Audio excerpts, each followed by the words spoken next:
Does the thought of introducing new food into your diet make you anxious, give you a little anxiety?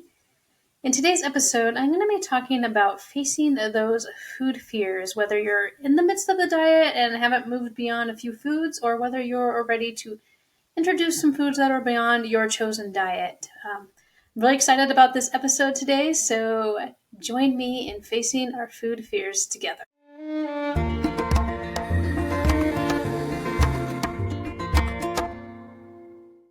So it's very normal to be scared of food when you have IBD, and food has been your enemy for a long time. Even if food isn't the cause of our problems, it just causes those reactions that are very negative, and even when we're trying to do the best we can, sometimes we still get those reactions. So when we find those safe foods, we get excited because we're like, okay, I found it. But if your safe foods are too few, then it's very difficult to keep going forever like that. There's lots of reasons for that, and that is, one is you just get bored and tired of it, and you're gonna be more tempted to go way beyond, or just I'm just gonna have this because I'm tired of doing what I'm doing. There are some health components to this too, because we need food diversity in our diet. And so I'll be going into that a little more later, but I want to address that those feelings of fear are totally normal. I have them. I still have them sometimes. And it took me a long, long time to get to this point of being more in tune with my body and my mind. That is such a big component of all of this. We kind of sometimes we discount, at least I did for a long time. So why is food diversity important? What we want is to build not only a diverse microbiome, but a resilient one. The less you give your microbiome, the less work it has to do, the more it's going to be sensitive to foreign things. When we give it diversity, it has all kinds of, there's so many digestive properties in our microbiome, different bacteria and enzymes and stuff. And when we decrease those, it makes it harder for it to do work when something comes in. So you might find that, when you're first starting out with this and then you introduce new food and you don't feel well because you're taxing that microbiome, and you're going to have to go through that a little bit, because we get our safe foods, and maybe that's only a few things. We talk about, sometimes with SCD we talk about our 3 safe foods, and we can't stay on those forever, most likely. Now, we all have different kinds of illness. Some people have a very, very, very severe illness, might not be able to move on. I'm kind of going for the more moderate, mild, and hopefully we're getting to remission, or at least a very severe reduction of symptoms. And when I say severe, I mean a big reduction of symptoms where we can explore more foods. Now, if somebody is not in that position, they might not be able to do that. Some people just get bad luck with very severe symptoms. But I'm talking about when we are getting some success in symptom reduction, we want to increase that diversity so we have a very strong microbiome, and we increase our enjoyment of food. Enjoyment of food is still a part of our lives, even when food has been so bad to us. So it's not just about nutrition, it's about freedom. And it's about creating a thriving and resilient gut. So that is why I talk about this subject so often, because I really feel it's important. And I feel like some people don't understand the importance of a diverse microbiome. So a diverse microbiome does not mean that we get rid of, when we're healing, we're not getting rid of all the bad bacteria. I've talked about this. I have a little Gut Health 101 program, so if you're interested in that, please let me know, where I talk about that we're not getting rid of all the bad bacteria. In fact, we might actually just call it unfriendly bacteria, because what we want is the right ratio. And in our gut, have you heard of the 80-20 rule? That fits our gut too. We want about 80% of the friendliest bacteria and only 20% of those unfriendly ones, because those unfriendly ones have a job to do. but we don't need very many of them to do it. So they fulfill a need within our microbiome, but if they overrun it, then you're in bad shape, and inflammation happens, and more gut permeability happens. So we want mostly the friendly, the best, the good gut lining bacteria, but the more unfriendlies, they help maintain that lining, but we don't need too many of them to do that.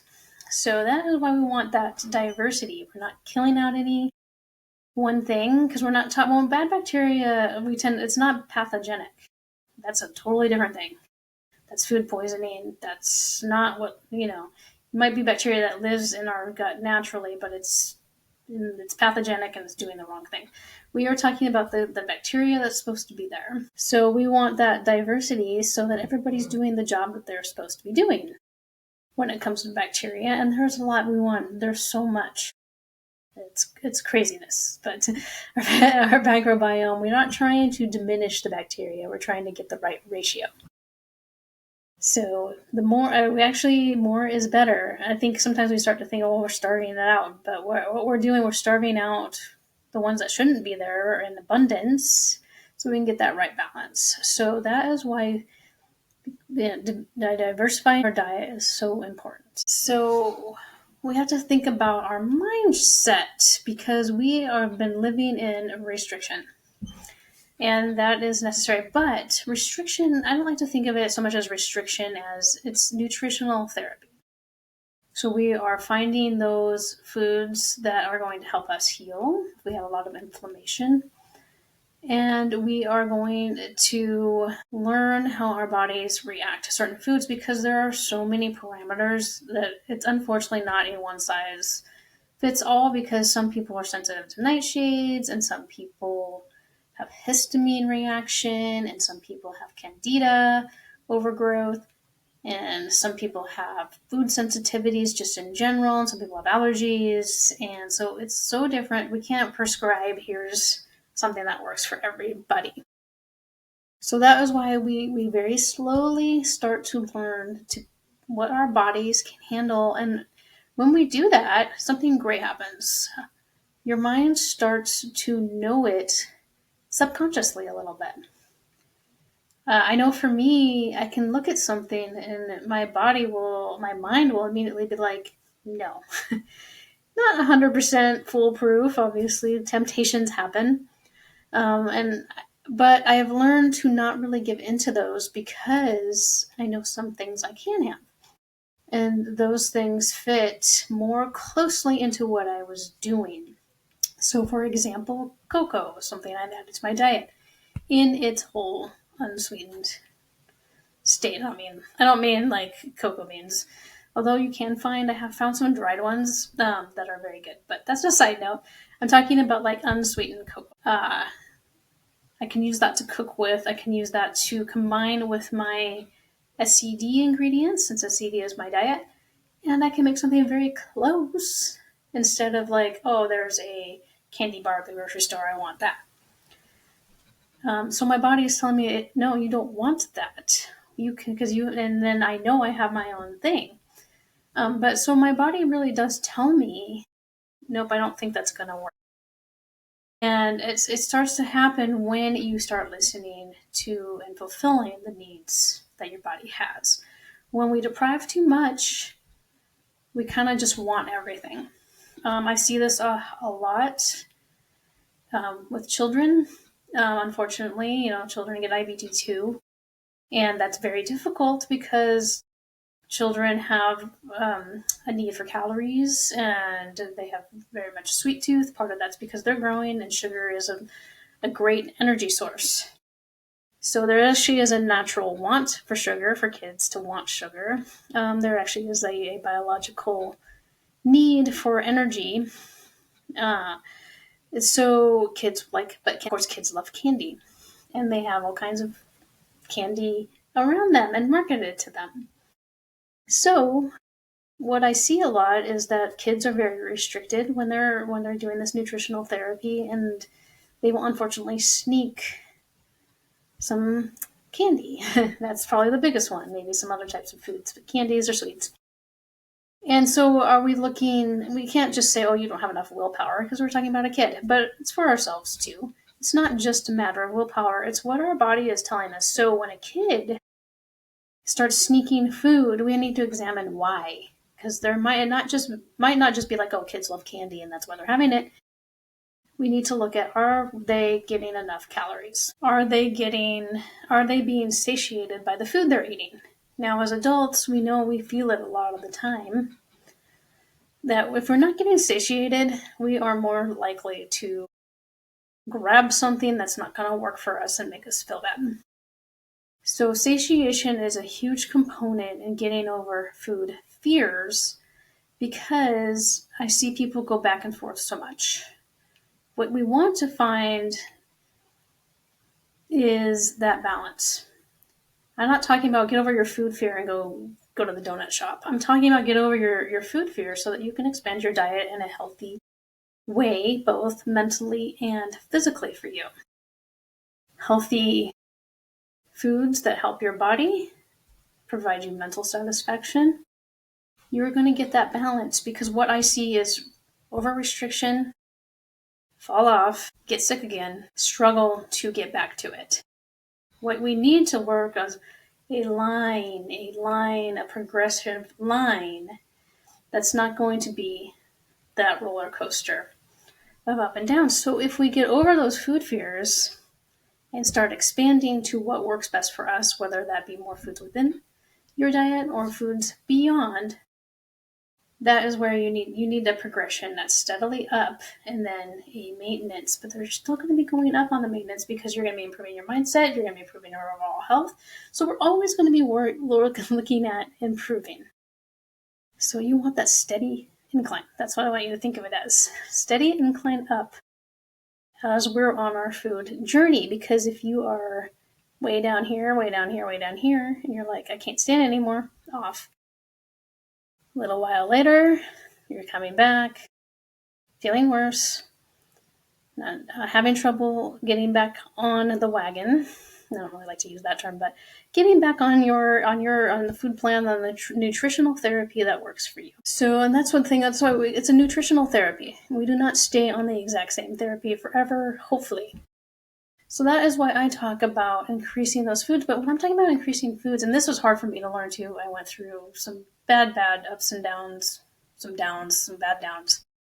And that's why I want to help people with this, because now when I think about expanding foods, I'm thinking about whole foods. I'm thinking about foods in their natural state that just may not be part of a CD diet, but they are not these overly processed, ultra processed foods.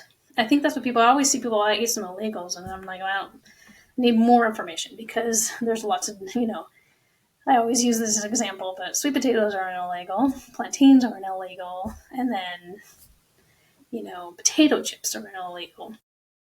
And, a bag of candy at the store isn't illegal. So the two very different things. So we need to know, what are we looking at? And so for me, I'm like, if you're sticking to those whole foods, you're going to be on a better path. And you're going to get a lot out of it. And then you can use those to make things that you like.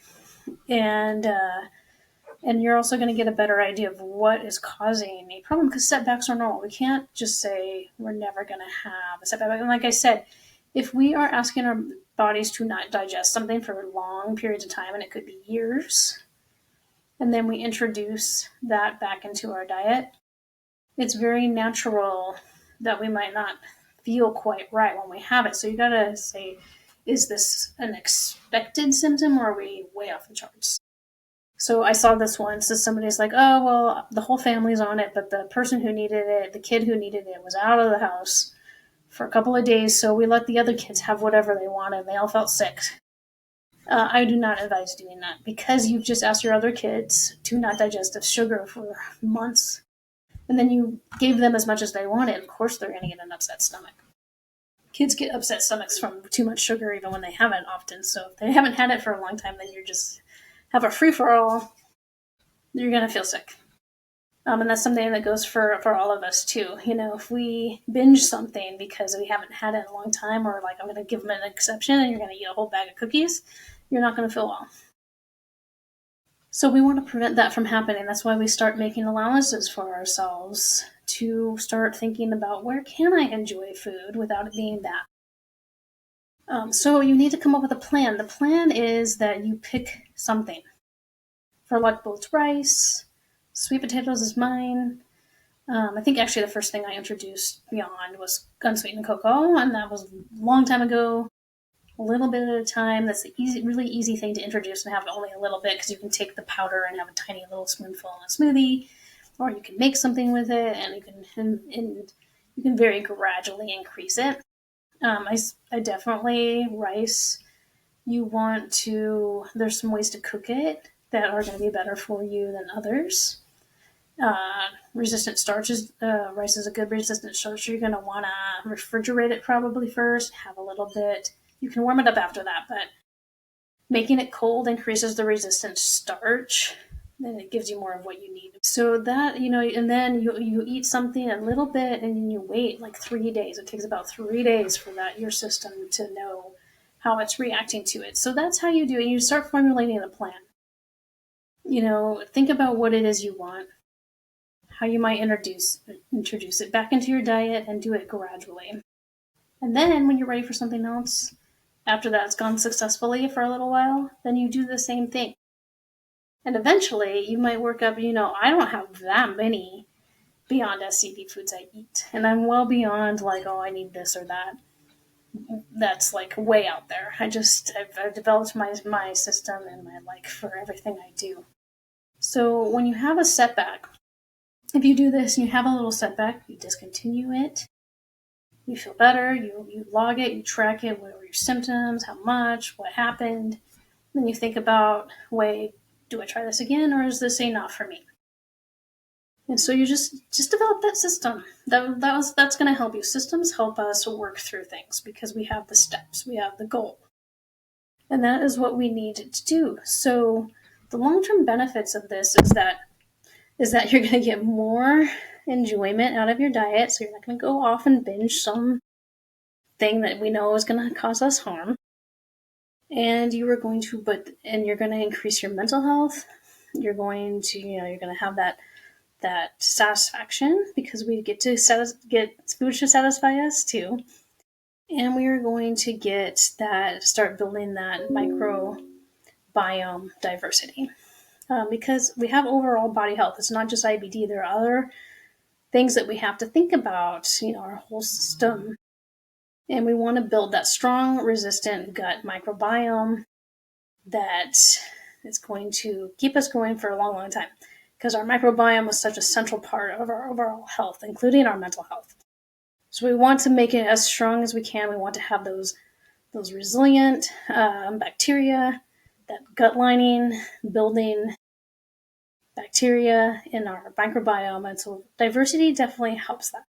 So I'm going to be going into a little bit more about that in a future podcast. I'm going to be talking about resistant starches and the importance of that in our diet, and how we can work those in, because those do require quite a bit of diversity to get that great balance. So I will be talking about that in a future podcast. But what I want you to take away from this is that food is working for you. That is what we're building here. It doesn't work against you. And you deserve to live a life where food is your nourishment. Food is your comfort, and food helps you keep going. Because having that nourishment helps us heal even more, and that is what we want. So you can do this. Let me know what your thoughts are on this. Have you tried doing this? Do you need help doing this? Let me know in the comments, and I will see you in the next podcast.